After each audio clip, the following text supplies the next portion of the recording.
Hello everyone and welcome back to the Blackfoot Book Club and another volume of my essential film reviews collection. Welcome back everyone. Thank you so much for being there.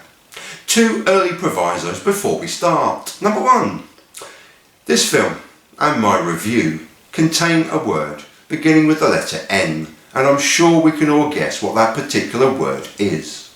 So I've replaced it with the more socially acceptable, the N word. Number two, it's a particularly long one, so the usual rules apply. I'm going to sit here for about 20 minutes, panic-stricken, desperately trying to provide a modicum of justice to my own written word. But you, on the other hand, you're on easy street.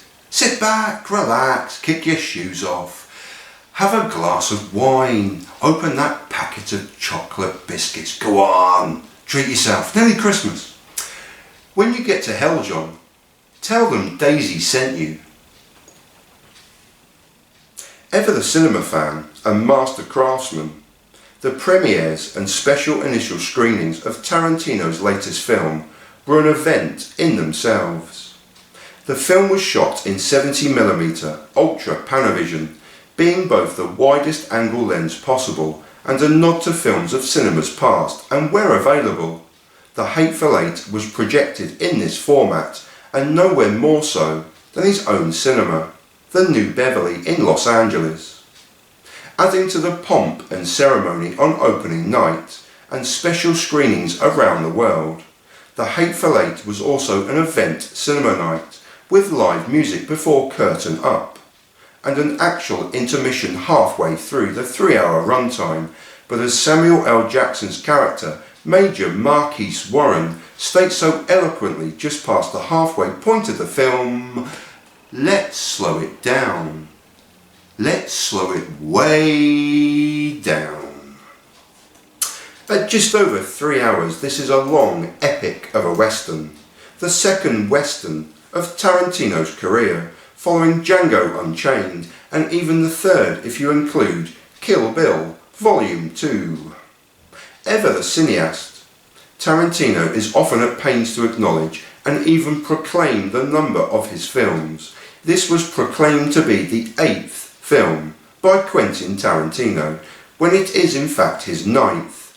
Again if you include the 2 volumes of Kill Bill, and could even be classified as his 10th if you include his unreleased first film, My Best Friend's Birthday. Being a myopic fan of the master, I am not one to argue with him, but he has, however, stated that he intends to complete a trilogy of westerns before he retires, and indeed will retire when he reaches his 10th film, so I'd rather he ceased numbering his films and simply continued making breathtaking, beautiful and sublime films, rather like The Hateful Eight here. For The Hateful Eight is breathtaking, sublime, but firstly beautiful, shot in the aforementioned 70mm Ultra Panavision, and framed brilliantly by longtime collaborator Robert Richardson as director of photography, which rightfully garnered him a 2016 Oscar nomination for Best Achievement in Cinematography.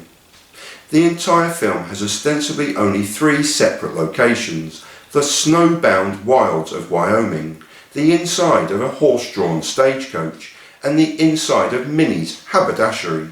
But it's key from the very first frame of the film that this will be a long and meticulously crafted piece of work from both Tarantino and Richardson, as the camera slowly unveils the white snow-covered expanse of Wyoming, as the horse-drawn carriage painstakingly makes its way across the grounds towards the camera and against the backdrop of the film's opening credits, resplendent in 1970s inspired font, as per usual.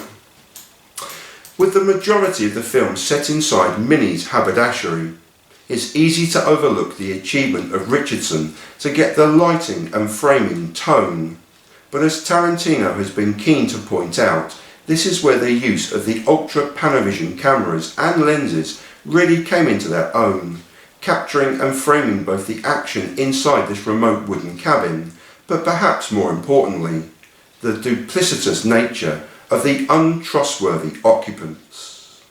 In addition to Robert Richardson's nomination, there were further Oscar nods to one supporting actress and one Oscar win in 2016 for Ennio Morricone's incredibly haunting original music score.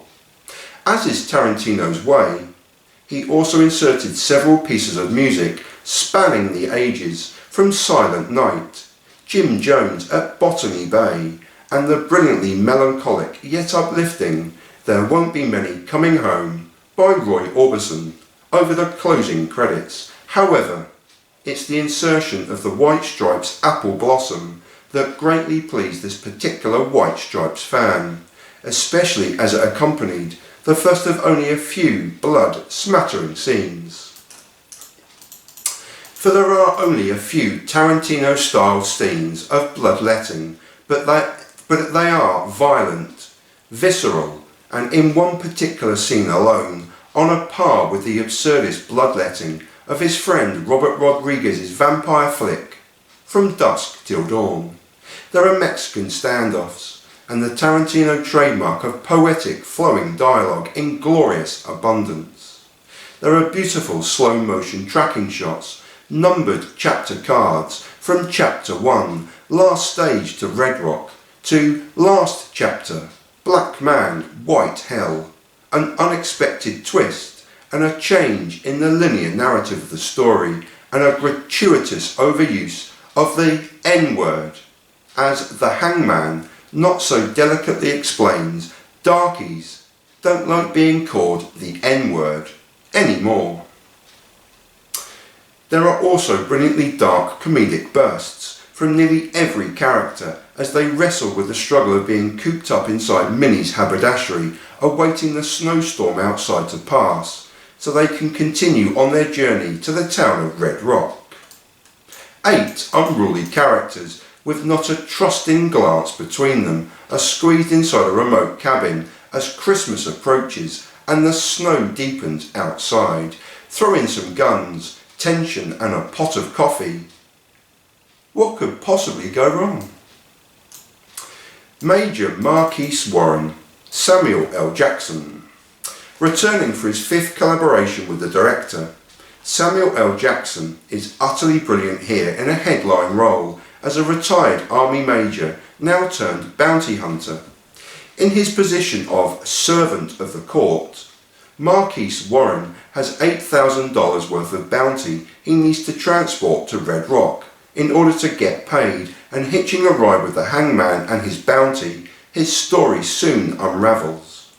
The holder of the mysterious Lincoln letter, he quickly becomes the central character in our tale of mistrust, whether inside the horse-drawn stagecoach or particularly inside Minnie's haberdashery, as he becomes the audience's eyes and ears as he attempts to solve the puzzle that surrounds him.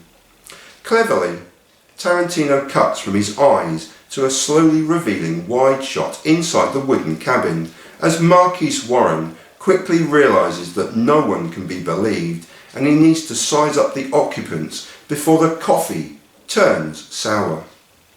Immediately distrustful of Senor Bob, he questions the motivation of Joe Gage before his frightening intimidation of the General. Samuel L. Jackson is yet again phenomenal in a Tarantino film. John Ruth, Kurt Russell. Known universally as the Hangman, John Ruth is another bounty hunter en route to Red Rock with his bounty and with one simple objective in his mind: to reach his destination and hear her neck snap with my own 2 ears. John Ruth is another loquacious character and well served by Tarantino's poetic dialogue as he's astounded, proclaiming, "Well, I'll be a goddamn dog in a manger," through to his cutting and mistrustful admission, "If he's a goddamn sheriff, I'll be a monkey's uncle." Returning from his star turn as stuntman Mike in Tarantino's underrated Death Proof in 2007, Kurt Russell excels as the paranoid and sceptical hangman, not with his bombastic performance, for it surely is, but with his subtle coyness when asking to see and read the Lincoln letter, putting on his reading glasses or twirling his moustache in contempt. A nuanced performance amid the grandiose gunslinging. Damie Domergue, Jennifer Jason Leigh, rightfully Oscar nominated in 2016 for an actress in a supporting role. Jennifer Jason Leigh excels in her difficult role as Daisy, the $10,000 bounty that John Ruth is dedicated to see hang and him collect the prize. Horrifically treated, Daisy refuses to accept her fate with her foul mouth and temper. A brilliant performance. Chris Mannix, Walton Goggins, my favourite character of the Hateful Eight. Goggins provides so much of the comedic slant to the film afforded by Tarantino's pithy script, but more importantly, his almost boyish, naive enthusiasm. Goggins jumps and weaves on the screen in a lovely, if crazy, performance. Oswaldo Mowbray, Tim Roth. Returning to a Tarantino film for the first time since Pulp Fiction in 1994, Tim Roth is superb as an English gentleman turned hangman who, like the rest of this nest of vipers, is en route to the town of Red Rock to conduct his role as area hangman. Elegant and eloquent, Mowbray quickly assumes the role of peacemaker in the wooden cabin with his calm, unflappable persona with quick wit and charm. As with nearly every character, there is a hidden duality to his character and reason for being in such a remote cabin in the dead of winter, but Roth's outgoing charm hides this perfectly, and it was a joy to see him returning to a Tarantino film after all these years. Joe Gage, Michael Madsen. In his fifth collaboration with the director, this is Madsen's smallest and quietest role to date, but equally an important one. Stuck in Minnie's haberdashery en route home to see his mother for Christmas, he is simply a cowpuncher writing his life story. Would you trust such a story? General Sandy Smithers, Bruce Dern, retired Army general keeping warm by the fire before resuming the search for his long-lost son. Just a joy to see Bruce Dern in a Tarantino film. Bob the Mexican, Damian Bashir, enjoys a good Monzano Roya with obligatory red apple tobacco and plays a mean and moody Silent Night.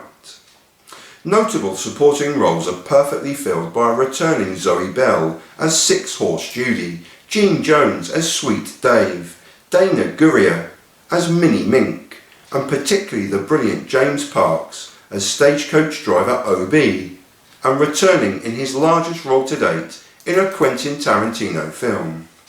Including the director himself as narrator, the cast list only totals 18 characters, with one specific role deliberately omitted to negate spoilers, but suffice to say, the additional character, whilst a cameo role, is an important addition to a brilliant Tarantino film that will age with far more grace than the hate-filled 8 primarily named above. I adored this film from the opening frame on opening night, before seeing it a further 2 times on the big screen and numerous times since on Blu-ray. 6 chapters of pure brilliance from 8 well-drawn characters in this director's 8th cinematic outing, but please stop counting, Quentin, and just keep producing superb films. It's been 25 years since the release of Reservoir Dogs. Here's to the next 25, please. Anyway, old Mary Todd is calling, so it must be time for bed. Just don't drink the coffee. That was The Hateful Eight, directed by Quentin Tarantino. I went to watch this on opening night in a snowstorm. Hooray! Driving in England in the snow, fairly deep. Me and my brother Andy made our way to the cinema. And we got to the cinema and lo and behold, there wasn't a light to be seen as the cinema was closed. Hooray! So we returned the following night and we watched it again on opening night. I know for certain that my brother Andy will be watching this. Thank you so much, Andy. I hope you've enjoyed it. And I'll see you soon, mate. For everyone else, thank you so much for watching. Thank you for being there. Thank you for following this madness all the way through. I thank you for watching again. And I hope the world is spinning and turning in your favour, in your corner of your world. I'll leave you in peace and in solidarity. Thank you again for watching. I'll see you again soon. Peace.